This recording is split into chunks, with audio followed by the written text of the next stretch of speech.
नमस्कार दोस्तों। Stranger shadow के एक और खौफनाक और सच्ची भूतिया कहानी के इस एपिसोड में आपका फिर से स्वागत है। मैं विवेक शर्मा आज आपको एक नहीं बल्कि 3 ऐसी भूतिया सच्ची कहानी सुनाने वाला हूँ जिसे सुनने के बाद आपको भी यकीन हो जाएगा कि वास्तव में इस दुनिया में भूत पिशाच होते हैं। ये कहानी इसलिए भी अहम है क्योंकि यह उस देश की कहानी है जहां विज्ञान के तर्क पर विश्वास किया जाता है, जहां अंधविश्वास की कोई जगह नहीं है। हाल ही में आई हॉरर फिल्म एनाबेल को देख कई लोगों की रूह कांप गई थी। ब्राजील में तो एक महिला ने इस फिल्म का लेट नाइट शो देखने के बाद अपने आप को ही मारने लगी थी। दुनिया में कम ही ऐसी हॉरर फिल्में होती हैं जो लोगों को इस हद तक प्रभावित कर पाती हैं, लेकिन एनालिस मिशेल की ये कहानी एनाबेल से भी डरावनी है। 2005 में 23 साल की जर्मन लड़की की जिंदगी पर आधारित एक फिल्म आई थी, the exorcism of Emily Rose. Film डरावनी थी और इसने अच्छा खासा बिजनेस भी किया था, लेकिन क्या आप जानते हैं कि रियल लाइफ एमिली की कहानी फिल्मी लाइफ से भी कई गुना ज्यादा भयानक थी। कहानी है एनालिस मिशेल की। उनका जन्म जर्मनी के बवारिया शहर में 21 सितंबर 1952 को एक बेहद अनुशासित कैथोलिक परिवार में हुआ था। परिवार ईसाई धर्म से ताल्लुक रखता था। वे लोग धर्म को लेकर बेहद कट्टर थे। वो ईश्वर को मानते और अपने धर्म का प्रचार करते। परिवार वालों को देखकर एनालिस ने भी यही सोचा था कि वह बड़ी होकर अपने धर्म का प्रचार करेगी, मगर किस्मत को कुछ और ही मंजूर था। एनालिस को स्कूल बहुत पसंद था और वो कई विषयों में बेहद होशियार थी।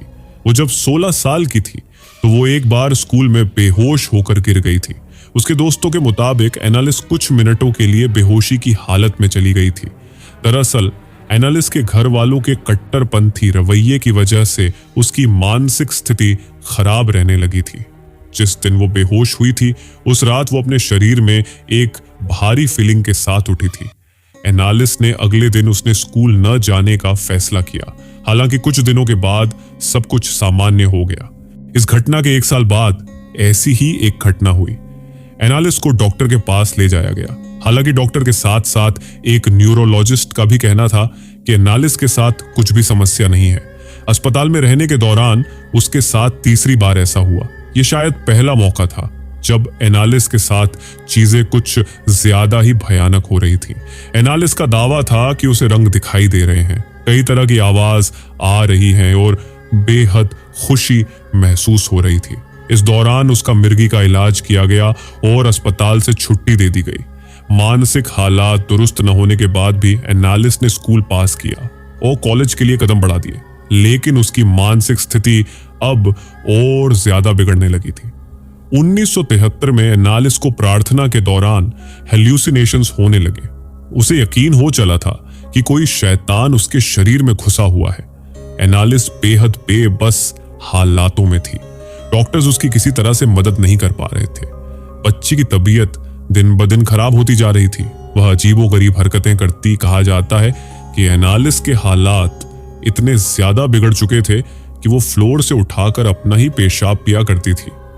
कोयला और कीड़े खाने लगी थी और कई बार अपने कपड़ों को ही फाड़ दिया करती थी, जिसे देखकर परिवार और परेशान हो गया। फिर उन्होंने ये समझ लिया कि उनकी बेटी को कोई बीमारी नहीं है, उसके अंदर किसी भूत प्रेत का वास हो गया है। इसके बाद एनालिस के माता पिता ने सोचा कि इसे चर्च में किसी पादरी को दिखाना चाहिए। उससे पहले उन्होंने एस्ट्रोऑर्ड नाम शख्स को घर बुलाया जो उनकी जान पहचान का था। एस्ट्रो ने देखा कि एनालिस फर्श पर पड़ी हुई है। जैसे ही एनालिस ने एस्ट्रो को देखा तो फर्श पर ही पेशाब कर दिया और उसे चाटने लगी। इसके बाद वह पास पड़े कोयले के टुकड़े को खाने लगी। इस दौरान एस्ट्रो ने नोट किया कि एनालिस के चेहरे पर एक अजीब सी हंसी है। वो न खुलकर हंसती है और न खुलकर रोती है। वह एक ही एक्सप्रेशन देती है, वो भी अजीब सी हल्की सी हंसी का। वह तुरंत समझ गया कि एनालिस के अंदर किसी शैतानी आत्मा का वास है। एस्ट्रो ने एनालिस के माता पिता को सलाह दी, एनालिस का झाड़ फूंक या तंत्र मंत्र से इलाज करवाना चाहिए। एनालिस के माता पिता ने एस्ट्रो की बात मान ली। इसके बाद 2 पादरियों ने पहली बार एनालिस पर तंत्र मंत्र की क्रिया की। पादरियों ने बताया कि एनालिस के अंदर 1-2 नहीं बल्कि 6 शैतानी आत्माओं का वास है। जैसे ही पहला झाड़ फूंक का काम किया गया उसके बाद से ही वे 6 शैतानी आत्माएं गुस्सा हो गईं। एनालिस की हालत पहले से और भी ज्यादा खराब हो गई। एनालिस की खराब हालत को देखते हुए दोनों पादरियों ने दोबारा झाड़ फूंक किया, मगर परेशानी ये थी कि एनालिस कभी एक जगह टिककर नहीं बैठती थी। इसे झाड़ फूंक की क्रिया करने में दिक्कत हो रही थी, इसलिए उन्होंने एनालिस को मोटी मोटी चेन से बांधना शुरू कर दिया ताकि वह एक जगह टिककर बैठी रहे। कई बार झाड़ फूंक की क्रिया की गई, मगर एनालिस की हालत में जरा भी सुधार नहीं हो रहा था। दोनों पादरियों को इस दौरान एनालिस के शरीर में कब्जा कर चुकी आत्माओं के बारे में पता चल गया। दोनों पादरियों ने एनालिस के माता पिता को बताया कि उनकी बेटी के अंदर 6 लोगों की आत्माएं रह रही हैं। बताया जाता है कि जब एनालिस पर झाड़ फूंक की क्रिया की जाती थी तो पादरियों को भी कई बार उन शैतानी आत्माओं से दो चार होना पड़ता था। ये दोनों झाड़ फूंक की पूरी प्रक्रिया को अक्सर ऑडियो कैसेट में रिकॉर्ड भी करते थे। दोनों को शैतानी आत्माओं के नाम भी इसी तरह पता चला। दरअसल जब वे एनालिस पर झाड़ फूंक कर रहे थे तो उन्होंने उससे पूछा कि तुम्हारे अंदर किसकी आत्माएं हैं। एनालिस ने तब उन 6 लोगों के नाम लिए। एक ऑडियो में एनालिस की यह बात रिकॉर्ड भी हुई थी। इसमें उसकी आवाज भी बेहद डरावनी और भयानक सुनाई दे रही थी। ये ऑडियो यूट्यूब पर भी मौजूद है। एनालिस के अंदर शैतानी ताकतें इतनी हावी हो चुकी थीं कि वह अपने माता पिता को भी उठाकर पटक देती, उन्हें नाखूनों से नोच लेती थी। एक समय आया जब कोई भी एनालिस के पास जाने ही हिम्मत नहीं दिखा पाता था। सब उससे डरने लगे थे, यहां तक कि एनालिस खुद पर कई बार हमला कर लेती और घायल हो जाती। इसी बीच एनालिस की हालत में थोड़ा सुधार हुआ, मगर ये खुशियां महज कुछ ही दिनों के लिए थीं। थोड़े समय बाद उसने खाना पीना भी छोड़ दिया। उसे जब पादरी पूछते कि वो ऐसा क्यों कर रही है तो एनालिस कहती कि उसके अंदर के शैतान उसे कुछ भी खाने पीने नहीं देते। धीरे धीरे एनालिस कुपोषण का शिकार हो गई। उसकी हालत बहुत ज्यादा खराब हो गई थी। 30 जून 1956 के दिन उस पर अंतिम बार 66वीं बार झाड़ फूंक की क्रिया की गई। इस दौरान एनालिस ने कहा कि वह अब थक चुकी है, अब उसे इस शरीर से छुटकारा पाना है, बस। फिर 1 जुलाई 1976 की सुबह एनालिस की मौत हो गई। उस समय वह महज 23 साल की थी। इसके बाद जब एनालिस का पोस्टमार्टम किया गया तो पता चला कि उसकी मौत कुपोषण का शिकार होने की वजह से हुई है। फिर डॉक्टर्स ने उन दोनों पादरियों पर एनालिस के माता पिता को गुमराह करने का आरोप लगाया। डॉक्टरों ने कहा कि समय रहते यदि एनालिस को मेडिकल ट्रीटमेंट दिया जाता तो वह बच जाती। पादरियों और एनालिस के परिवार का मानना था कि उसकी आत्मा को मुक्ति मिल चुकी है। हालांकि इन दोनों पादरियों और अना के माता पिता को उसकी मौत का जिम्मेवार माना गया और इन सभी को जेल की हवा खानी पड़ी। दूसरी कहानी में कॉलेज के हॉस्टल में रहने वाला एक लड़का मरने के बाद भी हॉस्टल में अपने सहपाठियों के साथ काफी समय तक रहा, और सबसे हैरानी की बात तो यह है कि उसने किसी को भनक तक नहीं लगने दी।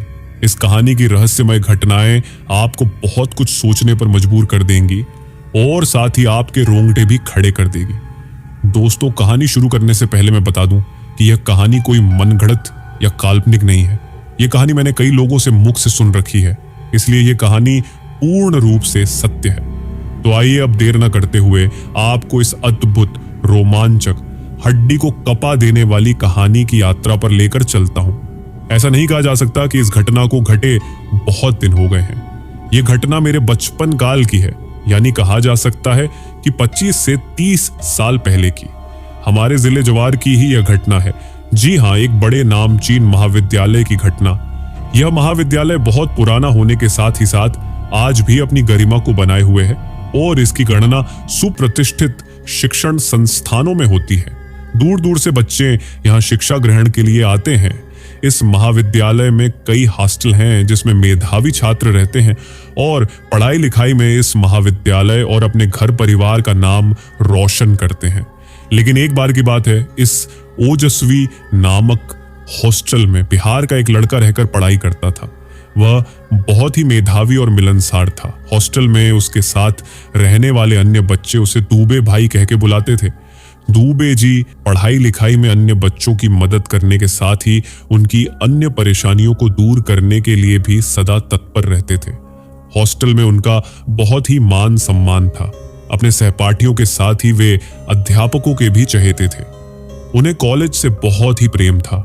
उन्हें सुबह सुबह या शाम के समय कॉलेज में अपने साथियों के साथ घूमते हुए अक्सर देखा जा सकता था। एक बार की बात है, दुबे जी अपने बड़े भाई की शादी में सम्मिलित होने के लिए 15 दिन के लिए गांव गए। हॉस्टल के अन्य बच्चों ने उनसे कहा कि दुबे भाई जल्दी ही वापस आ जाना। दुबे जी ने हामी से सिर हिलाते हुए अपने सहपाठियों से विदा ली। उन्होंने शाम की बस पकड़ी और अपने गांव की ओर चल दिए। क्योंकि उस समय उनके पास फोन आदि की सुविधा नहीं थी, इसलिए वे अपने सहपाठियों को अपने पहुंचने की खबर तुरंत नहीं भेज सकते थे। खैर, इधर हॉस्टल में दुबे जी की कमी तो सहपाठियों को खलती थी, पर उन्हें संतोष था कि 15 दिन की ही तो बात है, फिर दुबे जी उन लोगों के साथ ही तो होंगे। आखिरकार वह 15 दिन के समय की आयु पूर्ण हुई और दुबे जी का पदार्पण हॉस्टल में हो गया। पर यह पदार्पण कुछ अलग हटकर था, क्योंकि दुबे जी के चेहरे पर से पहले वाली मुस्कान गायब थी और साथ ही उनका मिलनसार रवैया भी अब की बार कुछ बदला बदला सा नजर आ रहा था। या यूं कहूं तो अब तो दुबे जी पूरे के पूरे बदले हुए नजर आ रहे थे। यहां तक कि आने के बाद ना ही वे अपने किसी क्लासमेट या रूम पार्टनर से अच्छी तरह से बात किए और ना ही घर परिवार, शादी विवाह आदि की ही कोई बात बताई। एक दिन रात को खाना बनाते समय उनके रूम पार्टनर ने कहा कि दुबे जी, आज की रात आप जो बोलेंगे वही बनाऊंगा। तो दुबे जी ने बेमन से कहा कि अपने हिसाब से बनाओ, वैसे भी मुझे आज भूख नहीं है। दुबे जी की यह उदासीपन, बदला बदला स्वभाव उनके रूम पार्टनर को कुछ परेशान किए जा रही थी। वह सोच रहा था कि कब कोई दुबे जी के घर का व्यक्ति आए और वह उससे बातें करे, क्योंकि उस रूम पार्टनर के लिए दुबे जी अब रहस्यमय होते जा रहे थे, क्योंकि वे हर बात को टालने के साथ ही कभी कभी दिन भर गायब भी रहते थे। एक दिन तो एक ऐसी भयावह, रोंगटे खड़े करने वाली घटना घट गई कि रूम पार्टनर बेचारा बीमार ही पड़ गया और छुट्टी लेकर एक हफ्ते के लिए अपने गांव चला गया। हुआ यह कि एक दिन सवेरे सवेरे रूम पार्टनर उठकर टहलने चला गया था। उधर ही कहीं से नीम की दातून तोड़ लाया था। उसने देखा कि जाते समय तो दुबे जी अपनी खाट पर सोए हुए थे, पर आने पर उसने पाया कि दुबे जी तो रूम में हैं ही नहीं। खैर, उसे लगा कि कहीं गए होंगे, अभी आ जाएंगे। उसके बाद वह कमरे में टंगे एक बड़े से शीशे में देखते हुए अपने बालों में कंघी करने लगा और अचानक उस शीशे में उसे दुबे जी का चेहरा दिखाई दिया। वह तो चौंक गया और पीछे मुड़कर देखा तो पीछे दुबे जी थे ही नहीं। फिर वह डरते डरते शीशे की ओर मुड़ा तो शीशे में दुबे जी का चेहरा नहीं दिखा। वह एकदम से परेशान हो गया और थोड़ा डरते हुए अपनी खाट की ओर बढ़ने लगा। खाट के पास पहुंचकर क्या देखता है कि दुबे जी तो अपनी खाट पर सोए हुए हैं। अब तो उसकी सिट्टी पिट्टी गुम, क्योंकि जब वह आया तो दुबे जी कमरे में नहीं थे और अंदर से उसने दरवाजे की छिटकनी भी तो लगा दी थी, तो फिर दुबे जी अंदर कैसे आए। वह उस समय इतना डर गया कि बिना दुबे जी को जगाए रूम से बाहर निकल गया और बगल वाले क्लासमेट के रूम में चला गया। पर उसकी बेचैनी कम होने का नाम ही नहीं ले रही थी। उसे यह भी लग रहा था कि यह बात अगर वह किसी से बताता है तो कहीं लोग उस पर हंसने न लगें, उसका मजाक न बना दें। खैर, वह कोई बहाना बनाकर उस क्लासमेट को अपने कमरे में लेकर आया और बात करते करते हिम्मत करके दुबे जी को जगाया। जब दुबे जी जगे तो उनसे थोड़ा दूर रहते हुए ही उसने दुबे जी से कहा कि उसकी तबीयत ठीक नहीं लग रही है, उसे तेज बुखार है, इसलिए वह एक हफ्ते के लिए गांव जा रहा है। इससे पहले कि दुबे जी कुछ समझें या उस रूम में आया हुआ उसका क्लासमेट कुछ समझे, वह धीरे से अपना एक छोटा बैग उठाया और तेजी से कमरे से निकल गया। दुबे जी और उसका क्लासमेट बस एक दूसरे को देखते ही रह गए और चाहकर भी उसे जाने से रोक नहीं सके। खैर, एक हफ्ते का समय बीत गया और दुबे जी का डरा सहमा रूम पार्टनर फिर से हॉस्टल में आ गया। पर अब वह भी कमरे में कम ही रहता और कोई ना कोई बहाना बनाकर बगल में रह रहे क्लासमेट के कमरों में चला जाता। रात को जल्दी से खाना वाना बनाकर, खा पी कर, कोई पुस्तक आदि लेकर सोने के लिए भी अब वह किसी क्लासमेट के कमरे में ही चला जाता, यानी अपनी पूरी कोशिश करता कि उसे दुबे जी के साथ न रहना पड़े।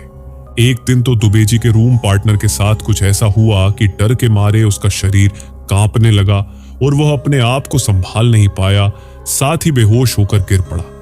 और उसके आसपास के कमरे में रहने वाले बच्चों के चेहरे पर भी हवाइयां उड़ने लगी और सबके सब भयभीत हो गए। चिल्लाहट रुदन मच गया। हुआ यह कि एक दिन दुबे जी का रूम पार्टनर सुबह सुबह अपने कुछ सहपाठियों को अपने रूम पर बुला लिया था और सबके लिए चाय बना रहा था। दुबे जी सुबह सुबह ही बिना बताए कहीं निकल गए थे। अचानक दुबे जी के उस रूम के दरवाजे पर कुछ अस्पष्ट शोरगुल सुनाई दिया। फिर कमरे के दरवाजे को बाहर से कोई तेजी से खटखटाने लगा। फिर दुबे जी का रूम पार्टनर ने दरवाजा खोला तो क्या देखता है कि दरवाजे पर उसके हॉस्टल के ही डरे सहमे कुछ बच्चे और दुबे जी के पिताजी और उनके बड़े भाई खड़े हैं। दुबे जी के पिताजी की आंखों से आंसू झर रहे थे और उनके बड़े भाई के चेहरे पर भी असीम मायूसी छाई हुई थी। दुबे जी का रूम पार्टनर इन दोनों को पहचानता था, इसलिए उसने आगे बढ़कर इन दोनों को प्रणाम किया और मायूस होकर ही बोला कि दुबे जी तो अभी कमरे में नहीं है, सुबह सुबह ही कहीं चले गए, आधे एक घंटे में आ जाएंगे, तब तक आप लोग अंदर आकर बैठिए, चाय पीजिए। ये सारी बातें दुबे जी का रूम पार्टनर स्थिति को भांपने की कोशिश करते हुए एक ही सांस में बोल गया। रूम पार्टनर की बात सुनकर वहां खड़ी भीड़ में से कोई बोलता, उसके पहले ही दुबे जी के पिताजी बहुत तेज आवाज करते हुए रोते हुए बोल पड़े, नहीं बेटा, वह कैसे आ सकता है, वह तो अब इस दुनिया में रहा ही नहीं, हम लोग तो उसका सामान लेने आए हैं और कॉलेज को खबर करने। इतना कहते हुए दुबे जी के पिताजी और भी फपक कर रो पड़े। उनकी बात सुनते ही दुबे जी के रूम पार्टनर का शरीर पूरी तरह से कांपने लगा तथा दुबे जी के बड़े भाई आंसू पोंछकर बोल पड़े कि यहां से घर जाने के 2 दिन ही बाद दुबे मोटरसाइकिल से एक रिश्तेदार के वहां जा रहा था। पता नहीं कैसे उसकी मोटरसाइकिल एक तेज आती ट्रक से टकरा गई थी और वह ऑन स्पॉट ही काल के गाल में समा गया था। इतना कहते ही वे फफक कर रो पड़े और पता नहीं उनकी बात दुबे जी का रूम पार्टनर पूरा सुन पाया था या नहीं, वह तो बेहोश होकर गिर पड़ा था। बाकी सारे बच्चों को भी थकुआ मार गया था और उन सबकी आंखों में आंसू आ गए थे। अधिकांश बच्चे कांप भी रहे थे। बच्चों के दिमाग में बार बार यही बात चल रही थी कि क्या वे लोग 10 से 15 दिन तक किसी भूत के साथ रह रहे थे। क्या उनके हॉस्टल में जो लड़का रह रहा था वह आत्मा थी? क्या वह दुबे जी का भूत था?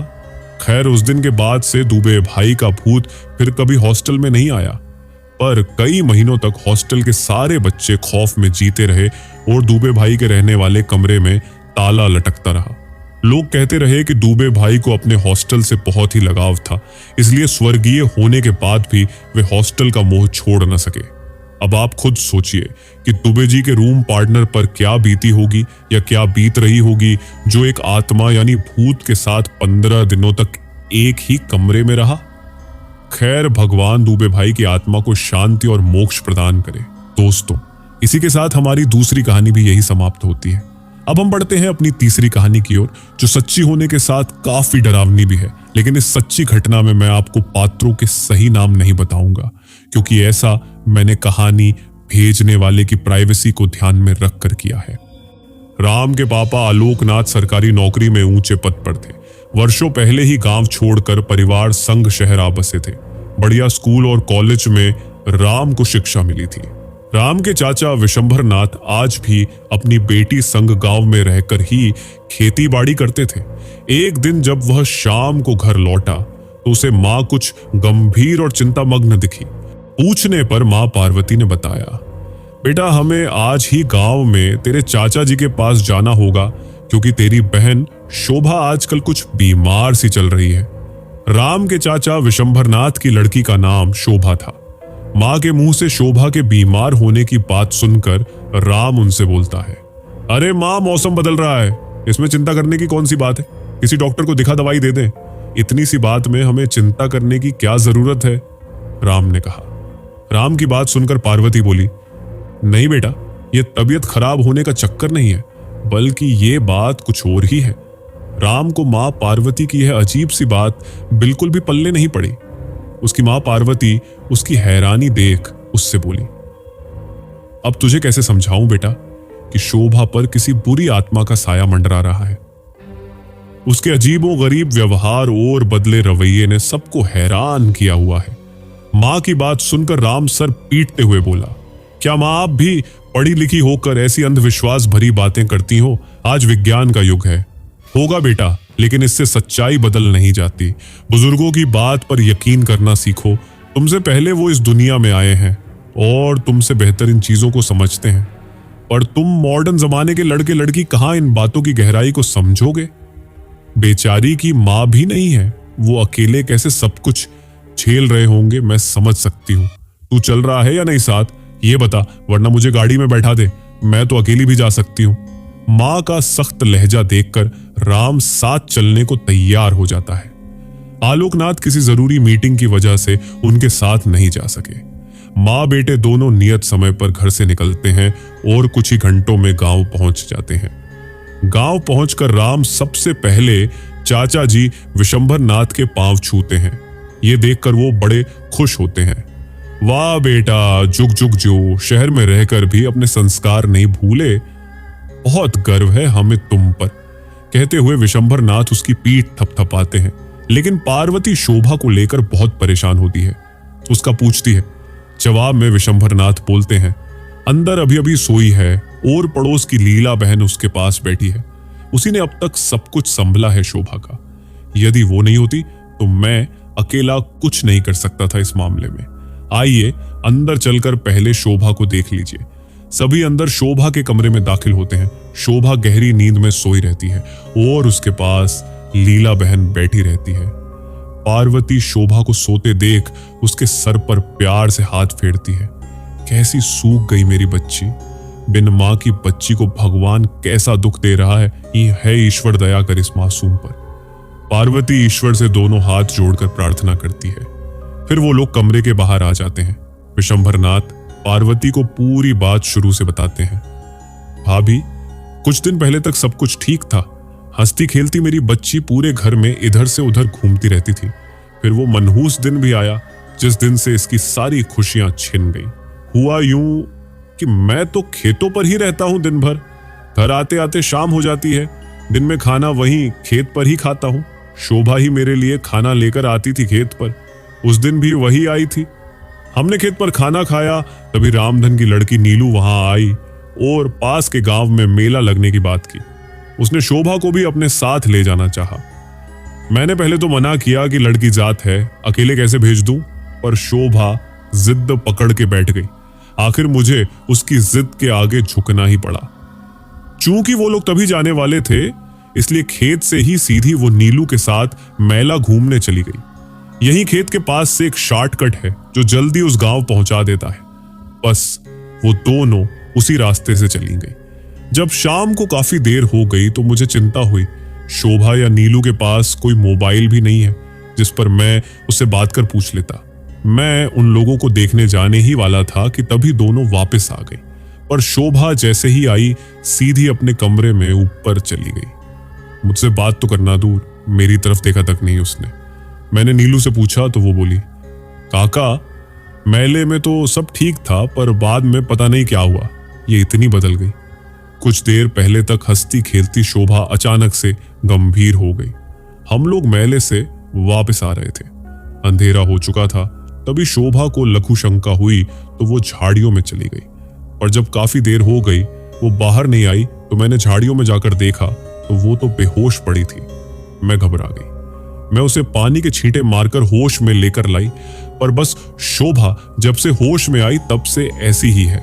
फिर पूरे रास्ते उसने मुझसे बात तक नहीं की, बस नाक की सीध में चलती रही। बाकी आपने अभी देख ही लिया। नीलू की बात सुनकर मैं कुछ समझ नहीं पाया, लेकिन अगले दिन से शोभा फिर से सबसे अच्छे से बात करने लगी, जैसे कुछ हुआ ही ना हो। मैंने उससे पूछा भी कि कल रात क्या हुआ था। वो चुपचाप मौन हो गई थी, पर उसने मेरी इस बात का कोई जवाब नहीं दिया। लेकिन वो पहले की तरह सबसे हंसने बोलने लगी थी, तो मैंने भी ज्यादा ध्यान नहीं दिया। बात आई गई हो गई। एक दिन दोपहर में खेत पर काफी इंतजार करने के बाद भी जब शोभा खाना लेकर नहीं आई तो मुझे चिंता हुई। मैं उसे देखने घर आया, पर वो कहीं भी नहीं दिखी। मेरा ध्यान अचानक बाथरूम के खुले दरवाजे की तरफ गया। मैंने अंदर देखा तो भौचक्का रह गया। शोभा निर्वस्त्र होकर जमीन पर लौट लगा रही थी और मुंह से अजीब सी गुर्राहट जैसी आवाज निकाल रही थी और बाथरूम के फर्श को अपने नाखूनों से खुरच रही थी। ये देख, मैं बुरी तरह डर गया। वो तो भला हो लीला बहन का, जो उस वक्त अचानक किसी काम से घर आई थी। जब उन्होंने ये सब देखा तो शोभा को कपड़े पहनाकर कमरे में लाई। जैसे ही वो उसे पलंग पर लिटाने लगी, अचानक शोभा तेज तेज मर्दाने स्वर में बोलने लगी, छोड़ दो मुझे जाना है, छोड़ दो। ये सुनकर लीला बहन अपनी अनुभवी आंखों से फौरन ताड़ गई। उनको ये समझते देर नहीं लगी कि शोभा पर किसी ऊपरी हवा का साया है। उन्होंने फौरन शोभा की तर्जनी उंगली पकड़कर उससे कड़क स्वर में पूछा, बता कौन है तू? बोल, क्यों इस मासूम को परेशान कर रही है? पहले तो वो कुछ नहीं बोली, पर जब लीला बहन ने बार बार जोर देकर उग्र स्वर में पूछा तो शोभा अचानक से बड़ी बड़ी आंख निकालते हुए दहाड़ी और मर्दाने आवाज में बोली, मैं संग्रामपुर का रहने वाला था। मेरा नाम डेविड है। इसने मुझे जगा दिया है। मैं इसे नहीं छोड़ूंगा। इसे अपने साथ लेकर जाऊंगा। शोभा की यह हालत देखकर मैं तो वही धम्म से बैठ गया। कुछ समझ नहीं आया कि यह सब क्या हो रहा है। पर लीला बहन ने बड़ी हिम्मत रखी। उन्होंने उससे बोला, जो तुम मांगोगे हम तुम्हें देंगे, पर इसे छोड़ दो। अब वो दुष्ट आत्मा अब अपने पूरे रूप में आ गई और बोली, मुझे एक मुर्गा, एक बोतल शराब और दूल्हे के सिंगार का पूरा सामान लाकर दो तो मैं चला जाऊंगा, नहीं तो इसे अपने साथ ही लेकर जाऊंगा। मेरा चेहरा तो पीला पड़ गया, पर लीला ताई के कहने पर मैं वो सब जैसे तैसे लेकर आया और उसे दिया। मेरे देखते ही देखते शोभा पूरी बोतल एक सांस में खाली कर गई और जीवित मुर्गे को ही ऐसे नोच नोच के खाया कि उसकी हड्डियां तक चबा गई और एक तरफ लुढ़क गई। ऐसा भयंकर डरावना दृश्य देखकर तो मेरी बोलती ही बंद हो गई। पूरा कमरा दुर्गंध से भर गया। उस दिन के बाद से कुछ दिन तो सब ठीक ठाक रहा, पर एक दिन अचानक फिर से शोभा की तबीयत खराब हो गई। उसने फिर से वही रूप धारण कर लिया। मैंने फिर लीला बहन को बुलाया। लीला बहन ने फिर से उससे बात की। उसने फिर से वही सब मांगा। मैंने फिर वो सब ला कर दिया। बस उस दिन के बाद से आए दिन यही नाटक शुरू हो गया। वो डेविड की आत्मा जब भी उसके शरीर में आती यही सब चीज मांगती। मैं तो परेशान आ गया हूं इन सब से। विशंबरनाथ दोनों हाथ सर पर रखकर परेशान होकर बोले। राम और पार्वती विशंबरनाथ की बातें बड़े गौर से सुन रहे थे। पार्वती ने पूछा, आपने किसी को दिखाया नहीं? मेरा मतलब किसी ओझा तांत्रिक को। अरे दिखाया भाभी, मेरे दोस्त मंगल के कहने पर एक तांत्रिक आया था। उसने भी ये सब अपनी आंख से देखा। उस डेविड की आत्मा ने उससे भी वही सब वस्तुएं मांगी। जब उसकी इच्छा फिर से पूरी की गई और उस तांत्रिक ने उससे वचन भी लिया कि अब वो दोबारा कभी लौटकर नहीं आएगा। उस तांत्रिक ने कोई पूजा भी की। बाद में सब कुछ ठीक भी हो गया था। पर होली की एक रात पहले फिर से इसकी तबीयत खराब हो गई और वही सब नाटक दोबारा। आप पीछे आंगन में जाकर मैं देखो, शराब की कितनी बोतलें इकट्ठी हो चुकी हैं। मैं तो अब परेशान आ गया हूं भाभी इन सब से। कुछ समझ नहीं आता क्या करूं। विशंबरनाथ दोनों हाथ सर पर रखकर नीचे बैठ गए। इतना कुछ हो गया भैया, और आपने हमें अब जाकर बताया? पार्वती ने हैरानी से बोला। क्या करता भाभी, क्या बताता, किस मुंह से बताता? भाई साहब को तो आप जानती ही हो, कभी यकीन नहीं करते इन बातों पर। जब बात इतनी बढ़ गई तब मैंने आप लोगों को बताना ही उचित समझा। राम तो ये सब सुनकर बिल्कुल हैरान रह गया। उसे विश्वास नहीं हुआ कि ऐसा भी होता है। वो तो आज के पहले ये सब अंधविश्वास समझता था, पर चाचा जी झूठ नहीं बोलेंगे। अब उसे भी यकीन होने लगा और वो उठकर शोभा के पास जाकर बैठ गया। उसे बड़े गौर से देखने लगा। उसे बचपन की सारी बातें याद आने लगी। कैसे शोभा उसे छेड़कर भाग जाती थी, कैसे वो उसके साथ खेलता था, और आज उसकी बहन यहां मरणासन्न हालत में पड़ी थी। शोभा बहुत कमजोर हो गई थी। जब उसे होश आया और उसने राम और पार्वती को देखा तो वो मुस्कुरा दी। राम ने उसे सीने से लगा लिया। तुझे कुछ नहीं होने दूंगा मेरी बहन, ये वादा रहा। अभी तेरा भाई जिंदा है। मैं कुछ भी करूंगा, कुछ भी, पर तुझे इस हाल में किसी हाल में नहीं रहने दूंगा। यदि तुझे कुछ हुआ तो पूरे प्रेत लोक को बर्बाद तबाह कर डालूंगा। राम शोभा से और खुद से वादा करता है। राम फौरन वहां से उठकर बाहर आ जाता है और मां से बोलता है, बस मां अब बहुत हुआ। बहुत परेशान हो गई मेरी गुड़िया। अब कोई तांत्रिक नहीं, हम लोग सीधे कलकत्ता जाएंगे। वहां काली मैया का प्रसिद्ध स्थान है। मैंने बहुत सुन रखा है उस जगह के बारे में। पहले मैं इन सब पर यकीन नहीं करता था, पर वो मंदिर सिद्ध है। वहां जाकर मेरी गुड़िया जरूर ठीक हो जाएगी। हम लोग कल ही निकल रहे हैं। चाचा जी से बोल दो तैयारी कर लें। मैं बाकी का इंतजाम करके आता हूं। हम लोग बाय रोड ही जाएंगे। लीला ताई को भी साथ में ले लीजिए। उनकी मदद के बिना शोभा को संभालना मुश्किल होगा। मैं फोन पर वहां के पुजारी जी से बात कर लूंगा, आप चिंता मत कीजिए। इतना कहते ही राम वहां से कहीं चला गया। राम को वापस आते आते काफी रात हो गई थी। वो खाना खाकर एक बार शोभा को उसके कमरे में देखने गया। वो सो रही थी। राम चुपचाप दूसरे कमरे में आकर सो गया। आधी रात को अचानक उसकी नींद खुली। उसे महसूस हुआ कि कोई उसकी छाती पर बैठा है और उसका गला दबा रहा है। उसने आंख खोलकर जैसे ही देखा, उसके ऊपर शोभा सवार थी। बाल एकदम फैले हुए, आंखें बड़ी बड़ी लाल लाल और दांत बाहर निकालते हुए किटकिटाती हुई उसका गला दबाए जा रही थी। नहीं छोड़ूंगा तुझे साले, तू आया है व तू इसे बचाने। हा हा हा, मैं संग्रामपुर का डेविड हूं डेविड, बहुत शक्तिशाली हूं। मेरा तू तो क्या, कोई कुछ नहीं बिगाड़ सकता। साले तेरी इतनी हिम्मत कि तू इसे मुझसे दूर करेगा। अरे ये तो मेरे साथ जाएगी प्रेत लोक में भी, कोई मेरे रास्ते में नहीं आ सकता। सबको मार डालूंगा सबको। हा हा, ऐसा प्रतीत हो रहा था मानो कई डरावने मर्दाना स्वर एक साथ बोल रहे हों। शोभा भयंकर चेहरा बनाते हुए गर्दन को धीरे धीरे आसपास गोल घुमाते हुए वो राम को खूंखार नजरों से घूरे जा रही थी और गर्दन पर दबाव बढ़ाए जा रही थी। उसके मुंह से यह बात सुनकर राम का मानो खून उबल गया हो। राम ने पूरी शक्ति से खुद को उससे छुड़ाया और उसे एक तरफ धक्का दिया। तब तक पीछे से विशंबरनाथ और पार्वती दोनों आ चुके थे। इधर राम ने हिम्मत कर तेजी से एक हाथ से शोभा के दोनों हाथ कसकर पकड़ ली और दूसरे हाथ को शोभा के सर पर रख बड़ी बड़ी आंख निकालते हुए प्रचंड गर्जना कर बोलना शुरू कर दिया। पूरा वातावरण उन अत्यंत प्रभावशाली पंक्तियों से गूंजायमान हो उठा। जय हनुमान ज्ञान गुण सागर, जय कपीस तिहु लोक उजागर, रामदूत अतुलित बलधामा, अंजनी पुत्र पवन सुत नामा, भूत पिशाच निकट नहीं आवे, महावीर जब नाम सुनावे। राम प्रचंड स्वर में हनुमान चालीसा की ये विशेष प्रभावी चौपाइयां बोले जा रहा था और शोभा बुरी तरह से तड़प रही थी। राम फिर दांत पीसते हुए गुस्से में गिर जा। ऐ बुरी आत्माओं से शैतानों सावधान, बहुत सुन चुका हूं तुम्हारे बारे में, किस किस तरह से हम निर्दोष लोगों को सताती हो, लेकिन अब तक तुम्हारा किसी सच्चे हनुमान भक्त से पाला नहीं पड़ा होगा।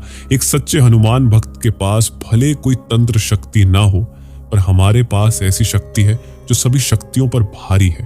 तू बेटा डेविड, तेरी औकात क्या है बे? जिंदा होगा तब भी सबको परेशान किया होगा और अब मरने के बाद दादागिरी कर रहा है। मेरी बहन पर नजर डालने की हिम्मत भी कैसे की तूने? अब तुझे बर्बादी का वो मंजर दिखाऊंगा जिसे देखकर तू तो क्या, सभी तेरे जैसे शैतान हमेशा याद रखेंगे कि कभी किसी सच्चे हनुमान भक्त से भूलकर भी पंगा नहीं लेना। इतने में शोभा के शरीर में घुसे डेविड ने तेज प्रहार किया राम पर। राम ने एक हाथ से वो प्रहार रोकते हुए उसे दूर झटक दिया। वो चाहकर भी उस शैतान पर हाथ नहीं उठा सकता था, क्योंकि वो शैतान उसकी बहन शोभा के शरीर में था। चोट शोभा को लगती, राम बस उसके हर प्रहार को विफल कर रहा था। राम ने शोभा के कान के पास जाकर तेज स्वर में कहा, जय श्री राम, जय बजरंग बली। श्री राम जी और हनुमान जी का नाम उसके कानों में पड़ते ही उसने दोनों हाथों से अपने कान बंद कर लिए और भयंकर गर्जना करते हुए एक तरफ लुढ़क गई। राम ने उसे उठाकर वापस पलंग पर लिटा दिया और उसके सर पर प्यार से हाथ फेरने लगा। पार्वती ने आज राम का ये अलग ही रूप देखा था।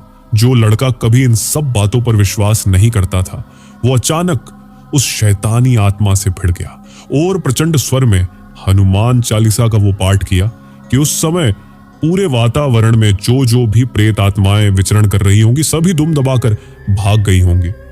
विशंबरनाथ भी पहली बार राम का ये उग्र स्वरूप देख अंदर तक दहल गए थे।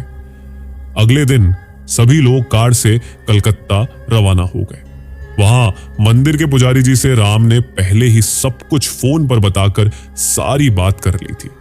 वहां पहुंचते ही जब शोभा को उनके समक्ष बैठाया गया तो शोभा वापस से बाल फैलाकर नाटक करने लगी, पर जैसे ही उसकी नजर पास में बैठे राम पर पड़ी तो सर को गोल गोल घुमाना बंद कर दिया। पुजारी जी ने उससे पूछा कि बता कौन है और क्या चाहता है। तब शोभा ने मर्दाना स्वर में बोलना शुरू किया, मैं संग्रामपुर का डेविड हूं। मैं बहुत ही बिगड़ैल मिजाज का इंसान था। शराब पीना, नाच गाना, देखना, मांसाहार करना, ये मेरे शौक हुआ करते थे।